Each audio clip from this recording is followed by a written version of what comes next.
Bismillahirrahmanirrahim. Saya Dina Firdausi Nain Maulidia dengan NIM digit terakhir 41 yang akan mempresentasikan mengenai listrik statis.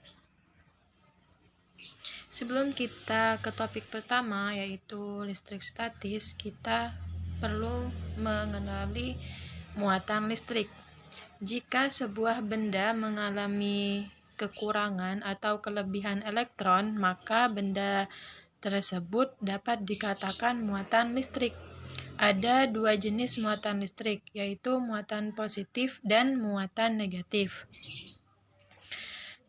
Jika suatu benda kekurangan elektron, maka benda tersebut bermuatan positif. Sebaliknya, jika suatu benda kelebihan elektron, maka benda tersebut bermuatan negatif.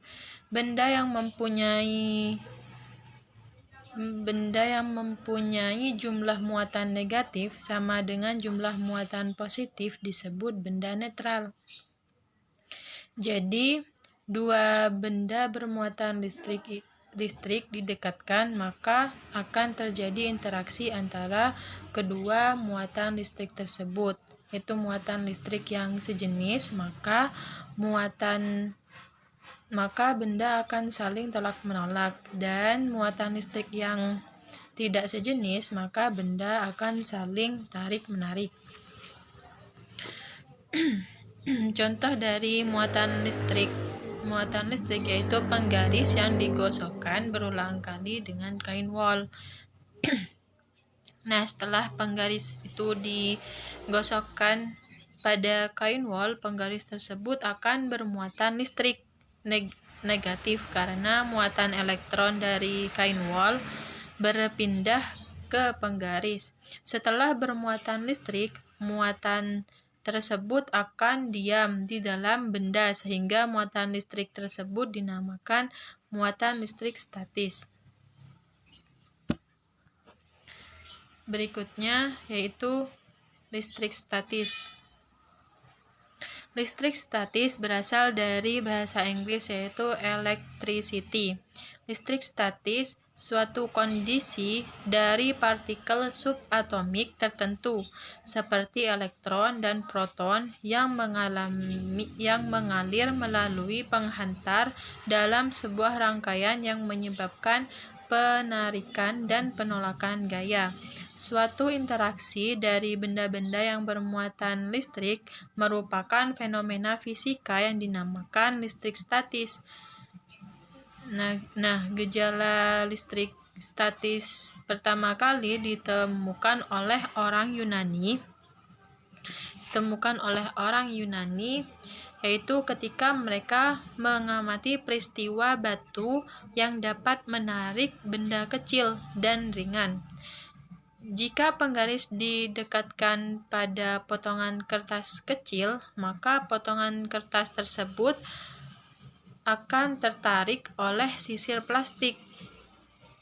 Gejala kelistrikan seperti ini yang dialami oleh penggaris disebut dengan listrik statis. Selanjutnya yaitu proses terjadinya listrik statis. Peristiwa listrik statis dapat terjadi baik pada isolator maupun konduktor. Peristiwa listrik statis terjadi setelah adanya materi yang menjadi bermuatan karena proses gesekan atau gosokan. Gesekan atau gosokan antara dua materi ini akan membuat elektron dari atom materi yang satu berpindah ke atom materi yang lain, sehingga kedua materi menjadi bermuatan. Materi akan menjadi bermuatan positif jika melepaskan elektronnya. Sebaliknya, jika materi tidak melepaskan elektronnya, maka materi tersebut akan bermuatan negatif. Jadi, perpindahan elektron pada peristiwa listrik statis itu terjadi karena proses gesekan atau gosokan. Setelah materi menjadi bermuatan listrik, maka terjadilah peristiwa listrik statis tersebut, seperti penggaris plastik bermuatan bermuatan menarik serpihan kertas, seperti yang telah disebutkan tadi contohnya. Selanjutnya yaitu hukum Coulomb. Pada tahun 1785, seorang ahli fisika Prancis bernama Charles Augustin de Coulomb melakukan penelitian mengenai gaya yang ditimbulkan oleh dua benda yang bermuatan listrik. Berdasarkan penelitian yang dilakukan, disimpulkan bahwa besarnya gaya tarik-menarik atau tolak-menolak antara dua benda bermuatan listrik yang kemudian disebut gaya Coulomb berbanding lurus dengan muatan masing-masing benda dan berbanding terbalik dengan kuadrat jarak antara kedua benda tersebut. Jika dua benda berada di contohnya itu seperti jika dua benda berada di ruang vakum atau hampa bermuatan Q1 dan Q2 yang memiliki jarak antara keduanya yaitu R. Seperti gambar yang telah tertera di dalam PPT, yaitu pada gambar A, muatan Q dan Q1 dan Q2 yaitu sama-sama bermuatan positif. Jadi kedua muatan tersebut saling tolak-menolak. Dan yang gambar yang B yaitu kedua muatan tersebut bermuatan positif dan negatif. Jadi kedua muatan tersebut saling tarik-menarik.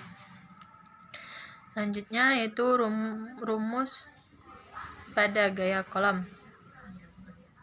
Rumus pada gaya Coulomb yaitu F sama dengan K Q1 kali Q2 per R kuadrat. F itu gaya tarik, menarik atau tolak menolak. Q itu muatan listrik, R jarak antara kedua muatan, dan K itu konstanta yang telah ditetapkan yaitu 1/4 pi epsilon 0 sama dengan 9 kali 10 pangkat 9 nm kuadrat per c kuadrat. Dan berikutnya yaitu epsilon 0 itu permitivitas listrik dalam ruangan hampa atau udara. Itu yang telah ditetapkan yaitu 8,85 kali 10 pangkat min 12 c kuadrat per nm pangkat 2. Berikutnya yaitu medan listrik. Medan listrik adalah daerah atau ruangan di sekitar muatan listrik yang masih dipengaruhi gaya Coulomb atau listrik statis. Medan listrik digambarkan dengan garis gaya listrik yang arahnya keluar menjauhi untuk muatan positif dan masuk atau mendekati untuk muatan negatif, seperti gambar yang telah tertera dalam PPT, yaitu ada muatan positif dan muatan negatif. Pada gambar yang bermuatan positif, muatan menjauhi atau keluar, dan pada muatan yang negatif yaitu mendekati atau memasuki. Rumus yang digunakan dalam medan listrik yaitu kuat medan listrik secara matematis, yaitu E sama dengan K Q besar per R kuadrat, atau E sama dengan F per Q kecil. Jadi besarnya gaya listrik dapat juga ditulis F sama dengan K Q besar kali Q kecil per R kuadrat.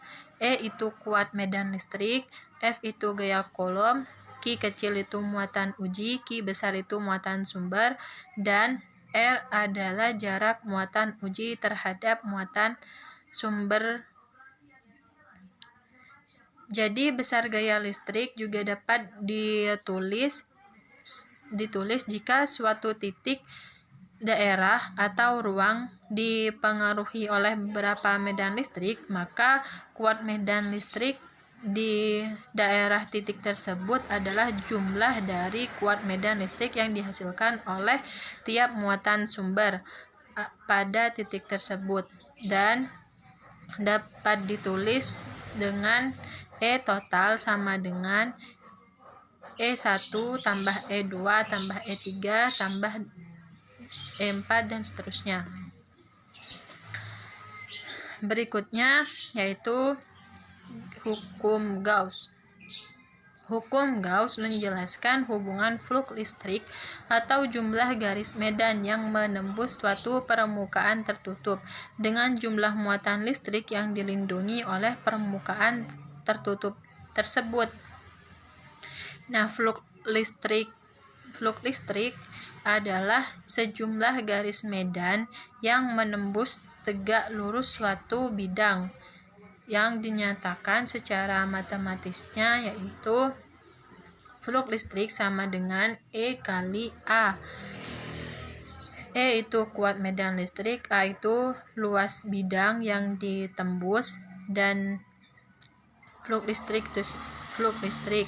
Suatu satuan flux listrik yaitu N per C per cm² atau Weber. Berikutnya yaitu jika medan listrik menembus bidang tidak tegak lurus tetapi membentuk sudut theta terhadap bidang, maka besarnya flux listrik menjadi flux listrik sama dengan E kali A cos theta. Berdasarkan konsep flux listrik tersebut, Gauss mengemukakan hukumnya yaitu jumlah garis gaya dari suatu medan listrik yang menembus suatu permukaan tertutup sebanding dengan jumlah muatan listrik yang dilingkupi oleh permukaan tertutup itu. Secara matematis, hukum Gauss dinyatakan dengan rumus flux listrik sama dengan E kali A cos theta Q besar per mu 0 per epsilon 0. Berikutnya yaitu contoh listrik statis. Yang pertama contoh listrik statis yaitu penangkal petir. Cara kerja penangkal petir tersebut yaitu jika di sekitar penangkal petir terdapat awan bermuatan negatif, batang logam penangkal petir mengalami induksi sehingga bermuatan positif, atau muatan hasil induksi berlawanan dengan muatan benda yang menginduksi.